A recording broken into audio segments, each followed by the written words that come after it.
Baroda cricket association દ્વારા બનાવવામાં આવી રહેલા અદ્યતન સ્ટેડિયમ પર પ્રથમ વખત આંતરરાષ્ટ્રીય મેચો યોજાશે. જોકે કૌટુંબિક ખાતે નિર્માણ થયેલા સ્ટેડિયમ માટે બીસીએના જ કેટલાક લોકોએ અનેક વખત રોડા નાખવાના પ્રયાસ કર્યા હતા. પરંતુ પ્રમુખ પ્રણવ અમીને પ્રતિબદ્ધતા સાથે બરોડાને પોતાનું સ્ટેડિયમ મળે તે માટેના પ્રયાસો ચાલુ રાખી અદ્યતન સુવિધા સાથેનું સ્ટેડિયમ તૈયાર થતાં જ આંતરરાષ્ટ્રીય મેચ મળે તે માટેના પ્રયાસો કર્યા હતા. ત્યારે તેમના પ્રયાસોને આખરે સફળતા મળી છે. કોટંબી સ્ટેડિયમ ખાતે આ મેચો 22, 25 અને 27મી ડિસેમ્બરના રોજ ભારત અને વેસ્ટ ઇન્ડિઝની મહિલા ટીમ વચ્ચે યોજાશે.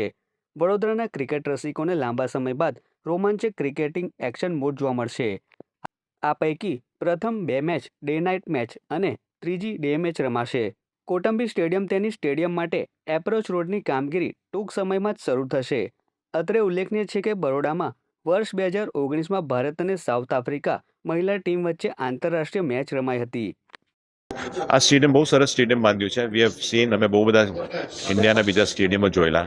તો એમાં we have got, first of all it's about 35,000 જેટલી સીટિંગ કેપેસિટી છે. It's got a state of the art media centre. It's got 2 players dressing rooms, some of the largest dressing rooms of the players in India. એના સિવાય there's a gym, there's a swimming pool, indoor nets છે કોમ્પ્લેક્સમાં. આના સિવાય બીજા 2 ground બી છે. So it's a very full cricket infrastructure છે આ. ના, આઈ એમ વેરી હેપી કે બહુ વર્ષો પછી આ મેચ આવી છે અને સ્ટેડિયમ બહુ સરસ બાંધ્યું છે. સો બધા નાગરિકોને બહુ મજા આવશે મેચ જોવામાં.